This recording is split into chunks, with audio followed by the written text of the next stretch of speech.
Welcome to Nature Calls, Conversations from the Hudson Valley. Our team's goal is to present science-based information about gardening and all things nature in New York's Hudson Valley. Hosts Jean and Tim, along with team members Teresa, Linda, and Annie, are master gardener volunteers for New York's Columbia and Greene counties. So if you're interested in gardening or nature, or nuggets of information about what's happening outside your door, settle in. Enjoy the conversation. Whatever the season, we have something to say.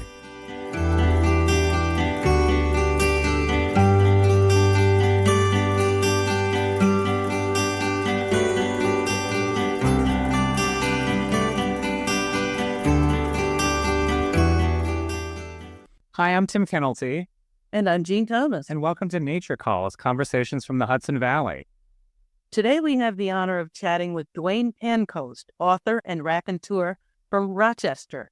He's the author of The Geriatric Gardener, Adaptive Gardening Advice for Seniors, and The Geriatric Gardener 2.0. Dwayne is quasi-retired from a career of 60 years in the PR field and has background and training in landscape architecture as well as radio and TV. Most recently, he started a semi-monthly blog called The Geriatric Gardener, which evolved into his first book. Welcome, Dwayne. Thank you. Let's start with that career. You want to fill us in exactly how you did? You did a lot of online and off and newsletters for various companies?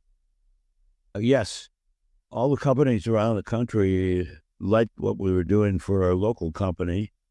And so they asked, can you do it for us? And I did. We also worked for some of the trade associations in the green industry and suppliers and manufacturers of equipment. So you covered a huge range of stuff. And then when you started doing your blog, it sort of fine-tuned down to adaptive gardening? Yes. So we're really interested in talking to you because our team is composed of maybe we would say mature gardeners, and you've experienced many health challenges that have happened with age. Maybe you can tell us a little bit about that. Your health history is pretty daunting, from childhood polio to arthritis to back and knee problems. And a stroke in 2000, we're sorry to hear, was a huge challenge. Did this darken kind of your range of what you were doing? And tell us a little bit about how you overcame that. Well, no, it didn't. Luckily, we had downsized and we had a house built on one floor in 2001. And I'm a woody plants guy. And so most of our landscaping is trees and shrubs. And in the 20 years since between building and my stroke, they pretty much matured.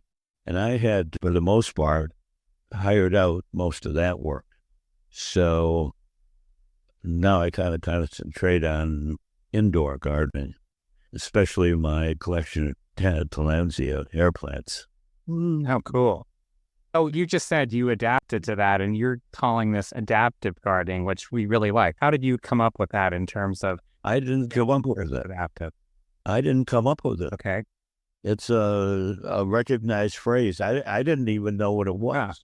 I like When it. I started the blog, I originally wanted to be called the Geezer Gardener. I like that even better. Yeah, somebody else did before me. Oh, okay. So then my next choice was the Gardening Geezer. Yeah. Somebody else did before me. Damn. I wanted it euphonious and clever, shall we say. So I had it on the Geriatric Gardener. Nobody had that. And I started the blog because I knew my career was winding down. I was getting ready to turn my company over to my son. And I didn't want to retire completely because I've heard so many people retiring and dying in 6 months. Well, gardening is something that really, I think, feeds your soul, and nobody really wants to stop doing it, right? Well, I started the blog, and I was on a conference call with a group of other garden bloggers, and we were supposed to give our name and what we blogged about. So I described what I blog about, and somebody spoke up and said, "Oh, adaptive gardening."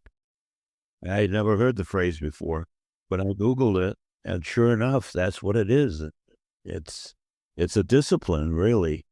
Some people think it's just going out and buying a pair of knee pads and one and out, but it's really work in progress because our bodies change all the time. And what may be fine last year may not be so fine this year as far as equipment or ways that we adopt. I assume that when you say adaptive gardening, and I really like the term because it doesn't just mean that you've gotten older. It means that there are certain things you can and can't do. My simple definition is of it, because I'm a simple guy, is that it's the adapting your garden and your gardening to fit your changing capabilities as you age. Yeah. But I have two takeaways in my book. There's actually three, but the two big ones. Nobody has to be a retired gardener, and the other one is adaptive gardening school at any age, because you don't have to start having creaky joints to start adapting. You should start as young as possible, because maybe you can put off some of the problems that us older people have, or at least make them less intense.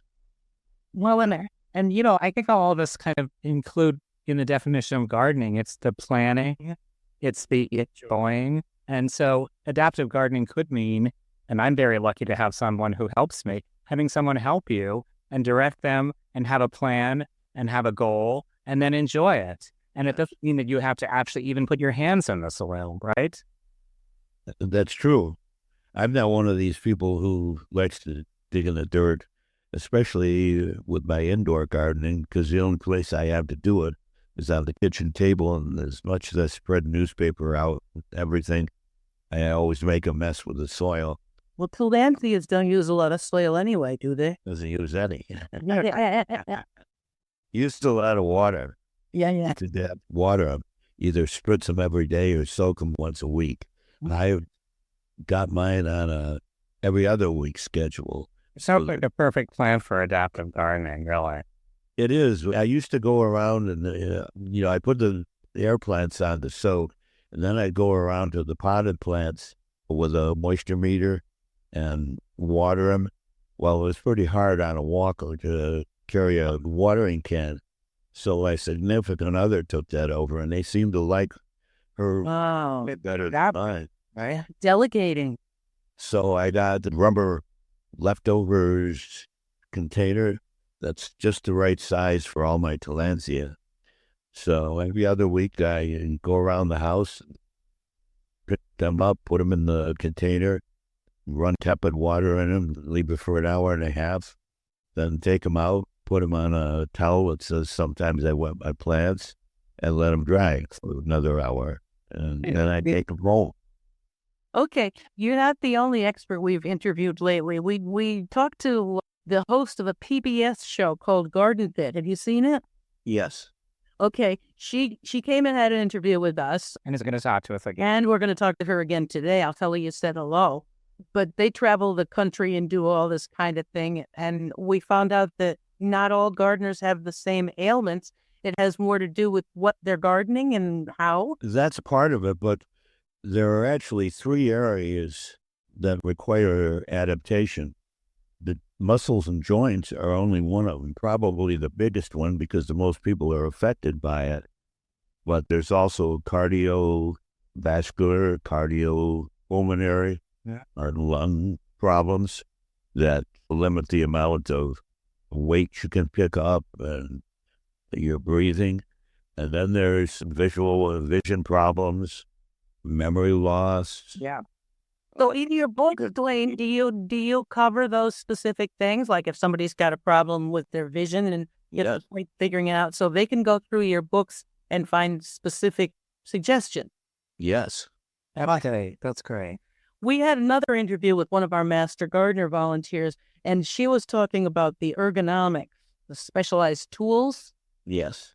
Do you advocate that? Do you think that that's a good portion of the adaptive? Most, I've devoted at least one chapter to not only the ergonomics, but also the lightweight modern tools with the fiberglass handles and the lightweight metal blades. My favorite tool is a set of Fisker hedge trimmers with a gear assist at the pellet. Cool. And I haven't used electric since then. And this is with your woodies, right? All those woodies you've got the yard full of. Yeah. Have you, other than the Tillandsia, changed your choices of plant material? Are you installing less woodies and shrubs? No. Weeping mulberry. And it grew bigger than I thought it was going to grow. It was over the roof, putting debris in the gutters and just making a mess. And I couldn't see my white fringe tree on the other side of it. Oh. I had that taken out, and I needed a male holly, so I had that put in. But I mean, I like the idea of your concept of woodies versus like perennial gardens, because I think when you think strategically, when there's things you can do and can't do, and woodies, I think in general, are just much more easy to take care of, and they come back year after year, and you don't have the same kind of weeding and things like that are kind of the really labor-intensive things. So even more than that is the fact that a lot of perennials like to outgrow their space. Right. So you have to dig them up and split them, and the shovel's getting heavier, and the roots are getting thicker. The shovel's getting heavier because you're aging, and the roots are getting thicker because they're aging. So my recommendation in the book is to, next time you have to do your perennials, have somebody else dig them up for you and split them in four and give all four of them away. We got one last question, and we're going to close with this one. Tim, ask him. Yeah, my question to you is, and I would think that you have a lot of this, what gives you hope in your gardening? What gives you hope? I mean, we're going to live in a crazy world, and we all have our challenges in terms of aging and everything else. So what gives you hope when you go out in your garden? Well, the plants can't do the crazy things that people can. That's true. So That's true. I hope common sense comes back into vogue. And as Churchill said, speak softly and carry a big stick. And is the big stick one of your woodies out in the backyard? You're an inspiration, really. We really appreciate talking to you. This was great. Thank you so much for joining us. Okay. Thank you for having me. And Green's books are The Geriatric Gardener and The Geriatric Gardener 2.0. How can they get this book? We only sell it through our website because we want to keep the price low for seniors in particular who are on fixed income. And the easiest way to get to the website is through my blog, which is thegeriatricgardener.wordpress.com. And at the end of every post, there's a pitch for the book and the website where we sell the book. It's a secure website. We'll make sure we've got a link to that as well in the show notes. So that's great. Okay, well, thank you. I hope you enjoyed it. We did. Thank you.